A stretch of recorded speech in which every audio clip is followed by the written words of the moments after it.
अस्सलाम वालेकुम नाजरीन, वेलकम टू डिबेट एट 8। मैं हूं हुमैर अनवर। और नाजरीन, अगर बात करें सियासी मैदानों की तो एक अजीब सी कैफियत पैदा हो गई है। हम देख रहे थे कुछ दिनों से बात की जा रही थी कि पीएम साहब को घर भेजा जाए या फिर उस्मान बुज़दार साहब को घर भेजा जाए। फिर ये भी बातें आई कि जी अदम एतमाद की सूरत हाल पैदा की जाएगी, अदम एतमाद फ़ाइल भी किया गया। फिर उसके बाद अदालत में एक प्रेसिडेंशियल रेफरेंस भी आ जाता है जिसकी तशरीह के लिए हुकूमती जमात अदालत की तरफ रुजू करती है कि क्या ये जो फ्लोर क्रॉसिंग है इसके ख़िलाफ़ सज़ाएँ क्या बनती हैं। बहुत सारे सवाल आते हैं, उसमें लगभग 4 के करीब बड़े सवाल हैं जिसमें कहा जा रहा है कि जी फ्लोर क्रॉसिंग क्या इनका राइट है एमएनएस का, और अगर ये फ्लोर क्रॉसिंग करते हैं तो उसकी सज़ा क्या बनती है, क्या इनको नाअहल करार दिया जाए। फिर अगर आर्टिकल 63A की बात करें तो उसमें भी मुद्दत नहीं बताई गई। उसमें ये तो कहा गया है कि डिस्क्वालिफिकेशन बनती है, 3 पॉइंट्स बताए गए हैं। लेकिन अगर डिस्क्वालिफिकेशन की बात करें और इनको डिस्क्वालीफाई करने की बात करें तो उसके तहत नाअहली कितने मुद्दत के लिए होगी, क्या ताहयात नाअहल करार दिए जाएंगे या फिर एक मुद्दत के लिए नाअहल करार दिए जाएंगे और फिर उस मुद्दत को पूरा करने के बाद दोबारा कंटेस्ट कर सकते हैं, यानी सियासत का हिस्सा बन सकते हैं। ये भी एक बहुत बड़ा सवाल है जो अदालत से किया गया है और इस पर अभी अदालती बहस जारी है, प्रोसीडिंग्स जारी हैं। कल तक के लिए सुप्रीम कोर्ट ऑफ पाकिस्तान ने ये सेशन मुलतवी किया है और कल हम देख रहे हैं एक सेशन भी है असम्बली का जिसमें जिसको बुलाने के भी पूरे चांसेस हैं। ऐलान भी किया गया है हुकूमत की जानिब से कि कल वो सेशन बुलाया जाएगा। स्पीकर ऑफ द हाउस कल उस सेशन को प्रोसीड करेंगे। अब ये बहुत सारे सवाल हैं और एक सियासी खिचड़ी बनती दिखाई दे रही है कि जो अगर अपोजिशन के पर्सपेक्टिव से बात करें, अपोजिशन कहती है वोट डालना हर एमएनए का इनफरादी राइट है, पार्लियामान का वोट है, ये वोट किसी सियासी पार्टी की उजारादारी नहीं। लेकिन बहरहाल जो भी फैसले किए जाएंगे सुप्रीम कोर्ट ऑफ पाकिस्तान से, जो फैसले किए जाएंगे वो आइन की रोशनी में किए जाएंगे और आइन की पासदारी करते हुए किए जाएंगे। अब इस सिचुएशन को समझने के लिए और बेहतर इंटरप्रेट करने के लिए हमारे साथ मौजूद हैं बैरिस्टर ज़फ़र अली शाह साहब। आप माहिर कानून है, बहुत ज़बरदस्त तज्ज़िया रखते हैं इस सिचुएशन में। सर कैसे हैं आप? ज़फ़र साहब ये बताइएगा सर कि अदालत कहती है कि पार्लियामान के मामला जो हैं वो पार्लियामेंट में ही हल होने चाहिए। क्या कहेंगे, नलीफाई तो नहीं होगी हुकूमत की काविश? क्योंकि ज़ाहिर है अब रेफरेंस की तशरीह के लिए पिटिशन की समाअत चल रही है सुप्रीम कोर्ट में, कल तक मुलतवी हुई है। अब किस तरफ को किस डायरेक्शन में जा रही हैं, कुछ ज़रा समझाइएगा ये डिटेल से। देखिए जी, ये बात तो मुसलमा है कि चूंकि पार्लियामेंट एक सुप्रीम अदारा है जी, और एक मरकज है लॉ मेकिंग का जी, और सुप्रीम कोर्ट अपना पार्लियामेंट को का ये प्रिविलेज है कि जो वो पार्लियामेंट के अंदर वो जो चाहे करे, जो चाहे से मुराद ये नहीं कि वो वहां पर कोई बगड़ा करें या मुजरा करें। जी, जी, मतलब अकॉर्डिंग टू द कॉन्स्टिट्यूशन वो ये प्रीरेगेटिव है पार्लियामेंट का कि वो करे। सही। अब इस वक्त जो और ये रह गई बात जो हुकूमत के बारे में आपने अभी फरमाया कि वो उन्होंने एक रेफरेंस जो है वो भी कॉन्स्टिट्यूशन के एक आर्टिकल 186 है उसके तहत उन्होंने सुप्रीम कोर्ट दायर किया है जी। क्योंकि बहुत बड़ा क्राइसिस इस वक्त मुल्क में जा रहा है और क्राइसिस भी यक वक्त कोई एक क्राइसिस नहीं है, यानी पॉलिटिकल सिस्टम का क्राइसिस है, कॉन्स्टिट्यूशनल क्राइसिस है, इसके बाद अपना मालियाती क्राइसिस है और बिल्कुल अचकोले खा रहा है हमारी हर बात जो है। तो इसके लिए ये जरूरी है कि जहां पर पार्लियामेंट को ये इख्तियार है पूरा वो जो चाहे करे वहां पर, और पार्लियामेंट भी जो है अकॉर्डिंग टू द कॉन्स्टिट्यूशन चलती है, कोई और इसके अलावा उनके पास कोई ऐसा जो है इंस्ट्रूमेंट नहीं है। तो लेकिन कभी अगर आइन की इंटरप्रिटेशन दरकार हो जाए जी, वो सिर्फ सुप्रीम कोर्ट कर सकती है। सही। अच्छा, क्योंकि वो ये उसका प्रीरेगेटिव है। बिल्कुल ठीक सर जी, सुप्रीम कोर्ट का। राइट। अब एक चूंकि वोट ऑफ नो कॉन्फिडेंस जो कि कॉन्स्टिट्यूशन में दिया हुआ है उसके मुताबिक मूव किया है एक ग्रुप ने, हिज़्ब इख्तिलाफ ने जी। अब लेकिन 18वीं तरमीम में, जहां 18वीं तरमीम में ये बात ज़हन में रहनी चाहिए आपके और सामीन है कि 18वीं तरमीम के जरिए कम अज कम 102 आर्टिकल को ऊपर ऊपर नीचे कर दिया गया था, अमेंडमेंट की गई। जी जी यदि सही बगैर तो 18वीं तरमीम ऐसे पता लगता है कि शायद किसी एक आध कोई फिक्रे की या एक आध आर्टिकल जी। की अमेंडमेंट थी, लेकिन ये वो दरअसल 102-3 आर्टिकल की ऊपर नीचे किया गया है, सही जिसमें एक 63A1 नया 62-63 तो मौजूद था, जी लेकिन 63A एक नया इंट्रोड्यूस कराया गया है और उसकी इंसर्शन भी है आइन में। और वो यही है कि चूंकि हमारे मुल्क में निज़ाम पार्लिमानी निज़ाम है, तो कोई जो मेंबर है इलेक्टेड, जी वो अपना 3 जो बड़े इम्पोर्टेंट इवेंट होते हैं जी उनमें वो उसको कोई इख्तियार नहीं होगा कि वो अपनी मर्जी करे। सही उसको मर्जी करनी पड़ेगी अपनी उस पॉलिटिकल पार्टी की जिसका वो मेंबर है। और वो 3 मौके वो हैं कि जब मुल्क के सुप्रीम कोर्ट ऑफ पाकिस्तान का इलेक्शन होगा, जी जब chief minister of the province का इलेक्शन होगा, और जब कभी बजट होगा या कोई मालियाती है, जी जी मालियाती मामला होगा। तो ठीक ये है। 3 ओकेजन पर मेंबर जो है वो अपनी मर्जी नहीं इस्तेमाल कर सकता, जी वो ताबिया है अपनी पार्टी की डायरेक्शन का, अपने पार्टी के अहकामात का और अपनी पार्टी की मर्जी का। सही लेकिन उसमें उसकी मर्जी नहीं चलेगी, सही। वो पार्टी की मर्जी चलेगी। वो चाहे सर मैं जी, जी। पूछना ही चाह रहा हूँ कि ये जो आपने बातें बताई, ये आइन के मुताबिक तो बड़ी क्लैरिटी है इनमें, मतलब ये क्लियर बता दिया गया है कि कौन कौन सी इश्यूज हैं, कब क्या होगा, किस तरह डिस्क्वालिफिकेशन हो सकती है। अब ये सही है। सारी बहस किस लिए है? अगर अपोजिशन जमातों की जानिब से भी ये बहस की जा रही है, तो ये भी कहा जा रहा था जी कि 1997 में ये शिकें भी सारी जो हैं वो अपोजिशन पार्टीज की तरफ से ही आई थी। ये देखें ना जी, अब आगे जब मसला पैदा हो जाता है, जी अब जबकि ये एक ऐसे समझे कि 63 ए जो है जी ये डेटरेंट है।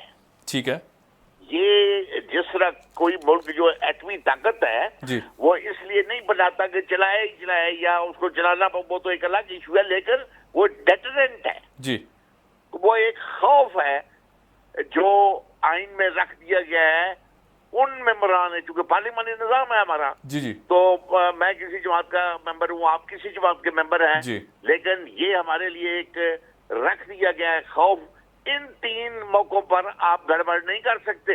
ठीक है वजह इसकी कि ये बड़े नाजुक मामला है तीनों, जी चीफ सही। मिनिस्टर का, प्राइम मिनिस्टर का और मालियाती बिल का। जी जी अब इन तीनों जगह पर आइन ने मेंबर को बिल्कुल 100% ताबे कर दिया है अपनी पॉलिटिकल पार्टी के, राइट और ये बता दिया है लिखकर, डेटरेंट है जी। ये। उसको हर वक्त अगर वो मेंबर है, चूंकि आइन की काबी उसके हाथ में होती है और उसको पता होता है और पता होना चाहिए कि अगर ये मैं गड़बड़ की तो मैं तो मारा जाऊंगा। जी मैं तो मेमोरी शमरी भी गई सारी और चौधराट सारी गई, जी तो ये एक डेटरेंट है जो। लेकिन अगर ठीक इसके है, बावजूद ठीक है। फिर भी जी।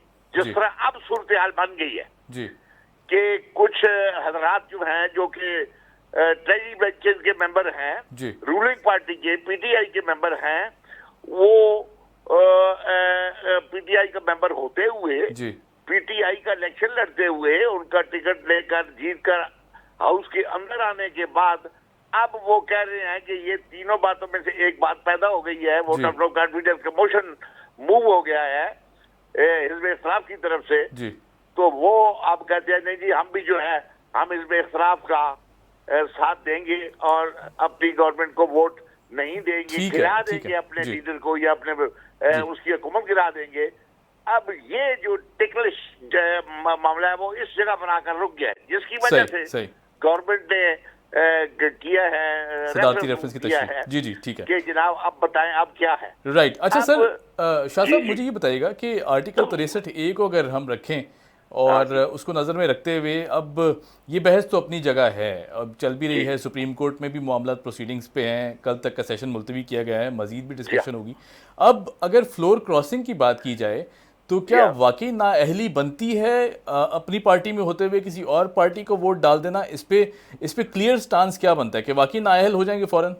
मैं कहता हूँ जी बिल्कुल न्यायालय हो जाएगी, और ये न्यायालय भी फॉर लाइफ है। अभी ये जो क्वेश्चन पूछा है, ये मेरा ओपिनियन है, पता नहीं कल सुप्रीम कोर्ट क्या करती है, ठीक है, ठीक है, सब जुडिस है जी, जाहिर है, जी, जी, तो उसमें वो बड़ा न्यायालय जो है सिर्फ न्यायालय नहीं बनती जी, वो जिसका जो अब इन्होंने क्वेश्चन भेजा है कि वो बिल्कुल ही नायल हो जाता है कि अगर वो इस तरह इतनी जरूरत करता है इस बात की।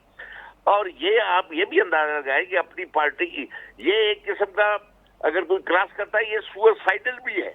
अच्छा, ठीक है, हाँ, जिस तरह एक शख्स कोई खुदकशी करना चाहे तो वो उसको रोका जाता है, और बल्कि कानून में है सेक्शन है कि अगर वो खुदकशी करने की कोशिश करेगा उसके खिलाफ पर्चा हो जाएगा। ठीक है, ठीक है, यानी ये एक डेटरेंट भी है, और ये अगर क्रॉस करता है तो सुसाइडल भी है।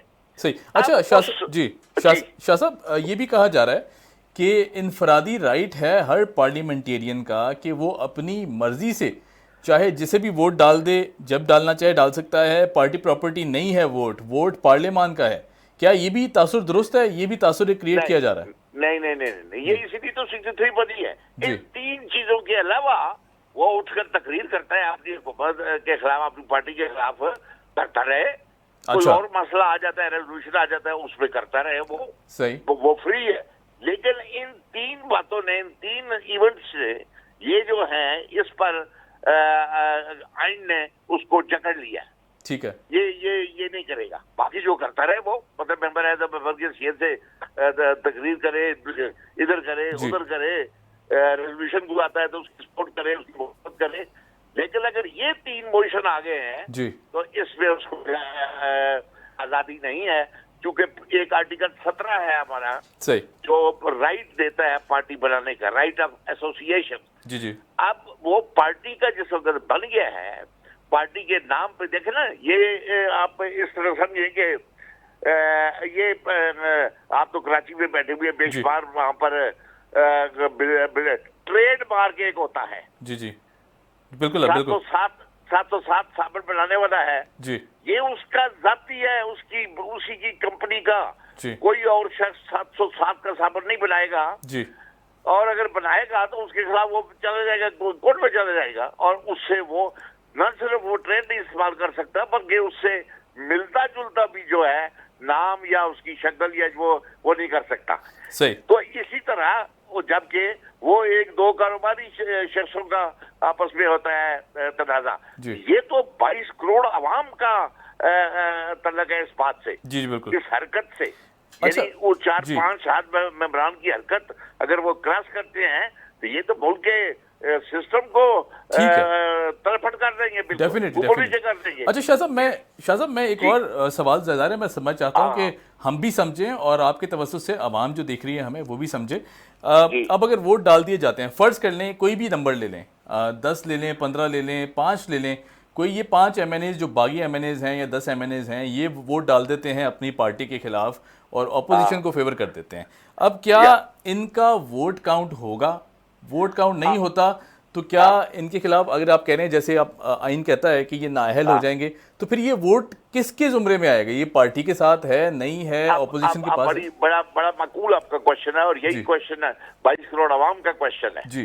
अब वो मैं दोबारा फिर कहूंगा कि ये मेरी अपनी इंटरप्रिटेशन है जी जी, बिल्कुल बिल्कुल बिल्कुल ठीक है। तो उसमें अब ये जो सवाल है जी, अब चूंकि इस मौके पर एक पार्टी के कुछ अरकान ने जी एक हरकत की है कि उन्होंने पब्लिकली टीवी पे आते हुए, रेडियो पे आते हुए, अखबार में आते हुए जी, एक पब्लिकली उन्होंने अपनी ओपिनियन दे दिया है और पब्लिकली वो हरकत कर दी है, जो हरकत अगर वो असेंबली के अंदर करेंगे तो मारे जाएंगे। ठीक है, ये हरकत उन्होंने कर दी है, ये उन्होंने इंटेंशन अपनी जाहिर कर दी है जी जी, कि भाई हमारी नीयत तो ये है जी। अब उसको पार्टी अपनी रोकने के लिए कि ये सुसाइड मत करो, तुम मेंबरी से अपनी से भी जाओगे और साथ तुम अपनी हुकूमत का या मुल्क के पॉलिटिकल सिस्टम को डिस्टेबलाइज करने की कोशिश कर रहे हो जी जी। तो इसलिए ये पार्टी का मेरी समझ के मुताबिक ये बिल्कुल राइट है कि उसको रोके इस हरकत से। ठीक है, और वो आपने ये पूछा कि वो डिस्क्वालीफाई, तो वो 100% हो जाएगा जी। लेकिन अब सवाल ये पैदा हो गया है कि अब ये हरकत दूसरी तरफ के लोग ये कहते हैं कि जब ये जनाब करेगा तो जी जब ये करेगा तो फिर इसको जो है वो डिस्क्वालीफाई भी होगा, और ठीक है उसमें उसी में प्रोसेस है दिया हुआ है कि जब ये करेगा।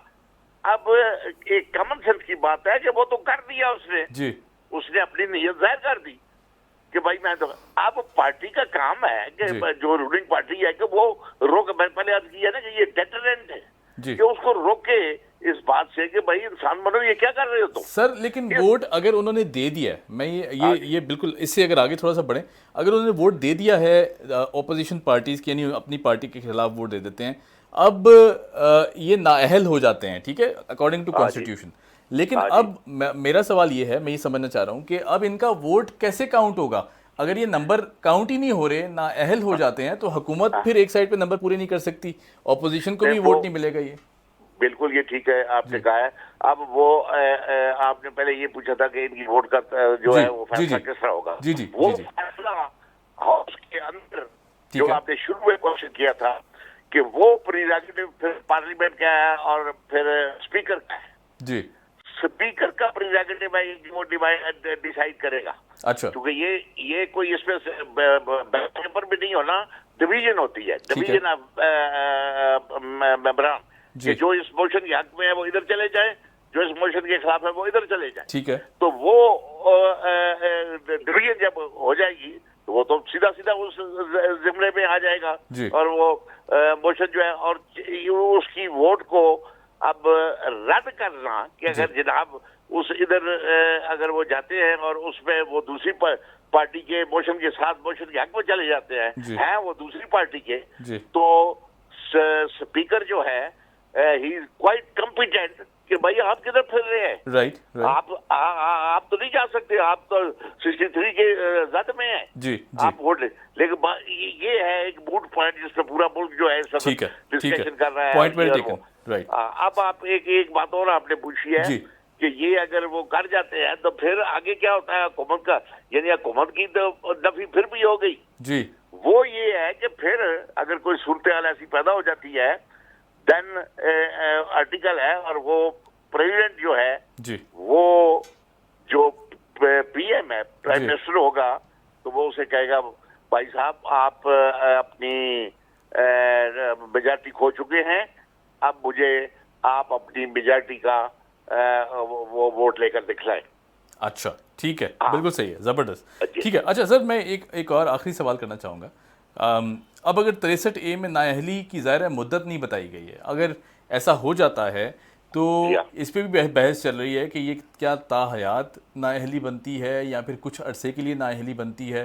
ज़रा इस पर भी रोशनी डालिए, क्योंकि ज़ाहिर है मामला अदालत में है, हम इसको मज़ीद उस तरह डिस्कस नहीं करेंगे, लेकिन एक अपनी आरा जो है वो डेफिनेटली अपनी ओपिनियन सब दे सकते हैं, अदालत बेहतर समझती है, मगर आपके मुताबिक अगर हम इस पे बात करें तो क्या बनता है? ये नाअहली ताहयात बनती है, क्योंकि ज़ाहिर इसमें नहीं बताई गई मुद्दत।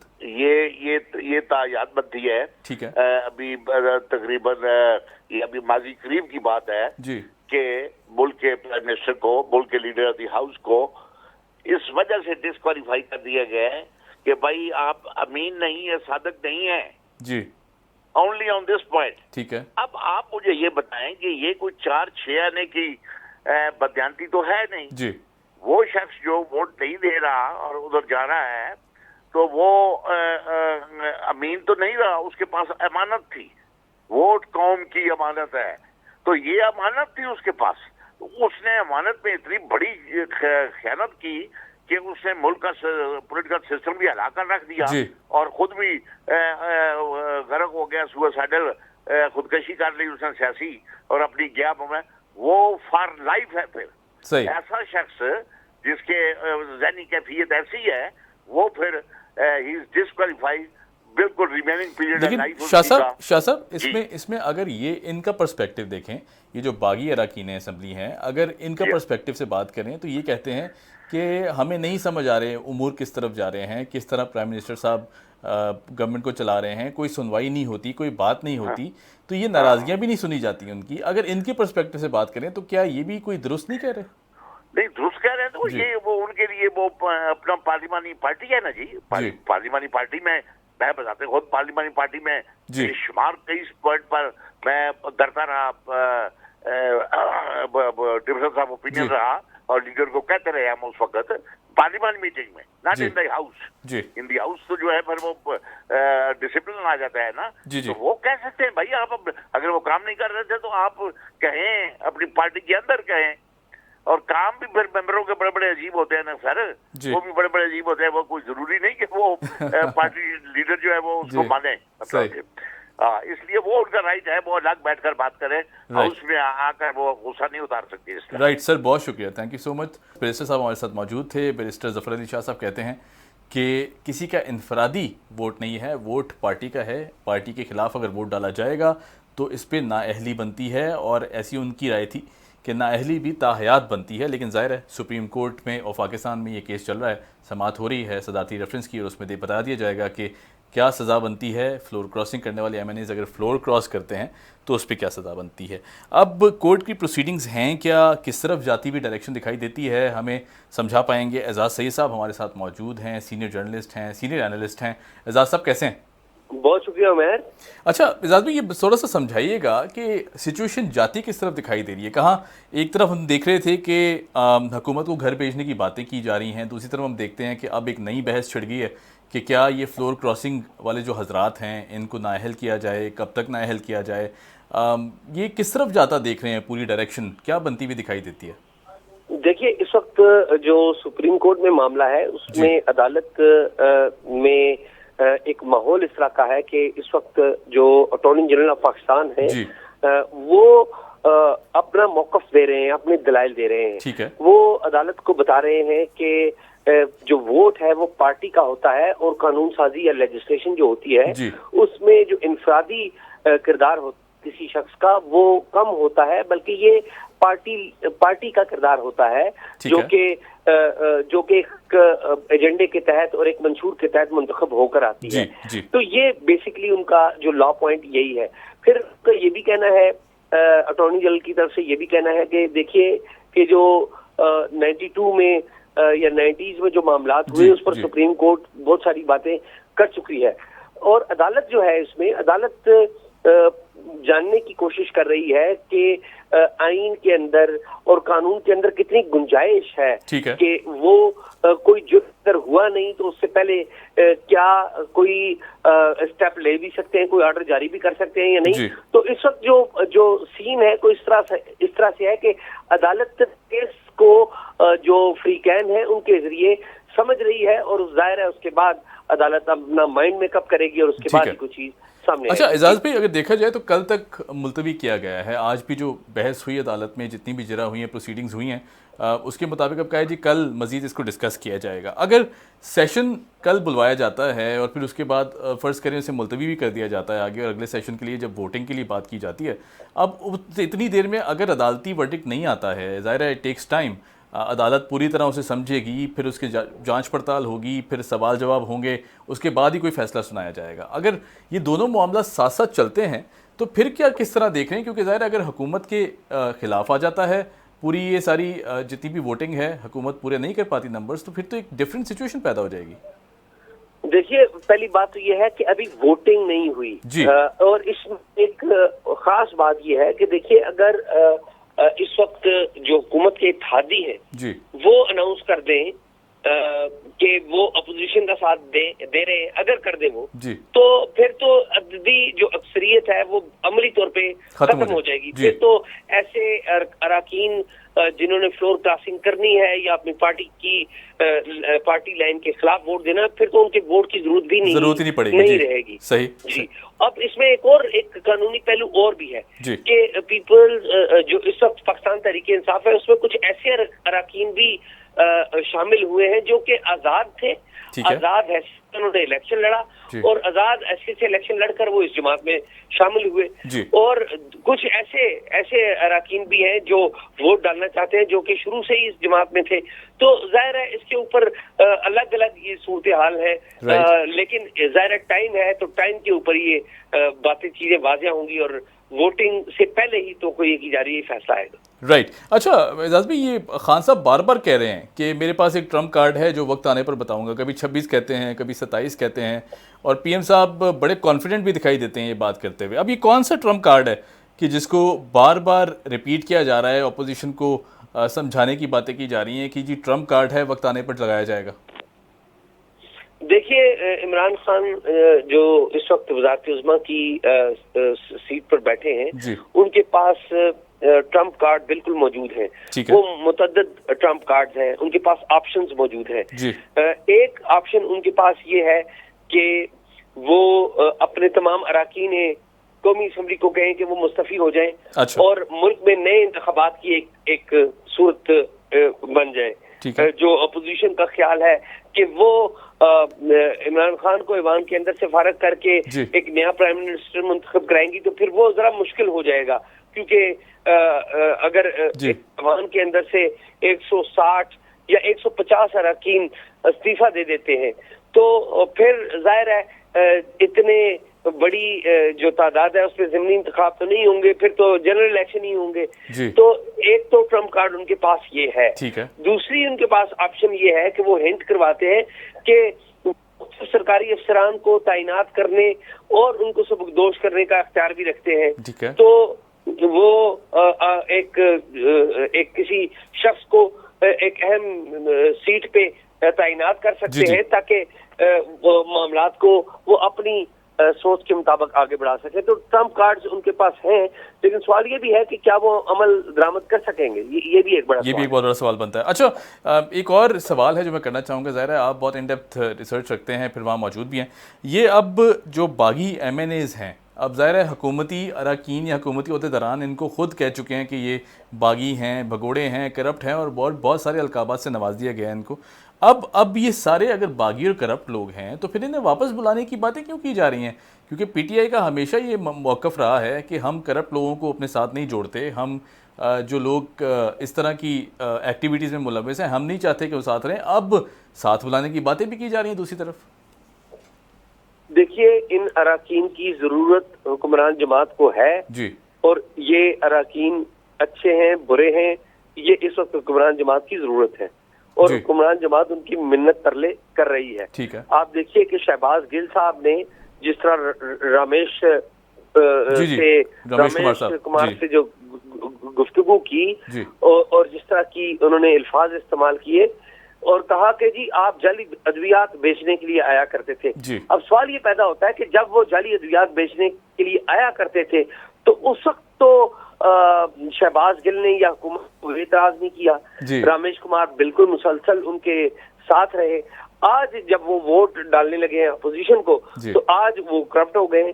तो देखिए, सियासी जमातों के अपने सियासी रिक्वायरमेंट्स होते हैं, वो अपने मुखालफिन को या वो लोग जो उनके मुखालिफ जा रहे हैं उनको पॉलिटिकली प्रेशर डालने के लिए ऐसी बातें करते हैं। सही। अच्छा एजाज भाई, आज एक और अहम डेवलपमेंट हुई है, वो ये थी कि MQM का वफ्द क्या जरदारी साहब ने अपनी गाड़ियां भेजी, उनमें बिठा के उनको लेके जाया गया, जरदारी साहब से मुलाकात भी हुई है। फिर उसके बाद ज़राए का ये भी कहना है कि शायद कोई बड़ा ऐलान मुतवक्के है जिसमें वो अपोजिशन का साथ देने की बात करेंगे, और MQM की तरफ से ये ऐलान बहुत जल्द मुतवक्के है। आप क्या समझते हैं, क्या ये पॉसिबल है, क्या ये डेवलपमेंट हो सकती है, और अगर हो जाती है तो फिर कहानी किस तरफ टर्न लेगी? देखिए, अर्ज ये है कि अपोजिशन जमातें बड़ी कोशिश कर रही हैं, लेकिन MQM है ये फैसला साजी में हमेशा उन कुव्वतों की तरफ देखती हैं जो पाकिस्तान में एस्टेब्लिशमेंट के नाम से जानी जाती है। तो अगर उनको उन कुव्वतों की तरफ से कोई वाज़ेह पैगाम मिल जाए तो वो कोई भी जो सूरत है या कोई भी फैसला है वो कर लेती हैं। तो अभी मेरे ख्याल में कोई शायद वाज़ेह पैगाम मौसूल नहीं हुआ, तो जब हुआ होगा तो वो उधर चली जाएंगी। सर, आपको लगता है कि अभी भी इस्टेब्लिशमेंट की तरफ से कोई सिग्नल नहीं आया? क्योंकि जाहिर है अब तो टाइम भी नहीं बचा, अब वक्त तो बहुत कम रह गया है ना, किसी भी सिचुएशन को अगर डेवलप करना है तो मेरे ख्याल में वोटिंग जिस दिन अनाउंस होगी कि इस दिन वोटिंग होनी है, उससे पहले के जो 2 दिन है वो इम्पोर्टेंट होंगे, और वोटिंग डे तो रिजल्ट डे होगा। तो अगर कोई सिग्नल है या नहीं है, वो वोटिंग से 1-2 दिन पहले ही आएगा। बिल्कुल ठीक है जी। एजाज सैयद हमारे साथ मौजूद थे, thank you so much for joining us. Ejaz साहब का कहना था कि अदालती फैसला बहुत अहमियत का हामिल है, क्योंकि ज़ाहिर है अगर supreme court of Pakistan verdict सुना देती है, बता देती है और ये सारा मामला नाअहली की तरफ पहुंच जाता है, तो फिर डेफिनेटली ये जितने भी अरकान असम्बली हैं इनकी जो फ्यूचर स्टेक्स हैं उस पर बहुत बड़ा सवालिया निशान बन जाता है, और फिर हुकूमत के नंबर्स पूरे होंगे नहीं होंगे ये भी एक बहुत बड़ा सवालिया निशान है। इसको आने वाले प्रोग्राम्स में भी डिस्कस करेंगे। Keep watching debate at 8। मुझे दीजिए इजाज़त। खुदा हाफिज़।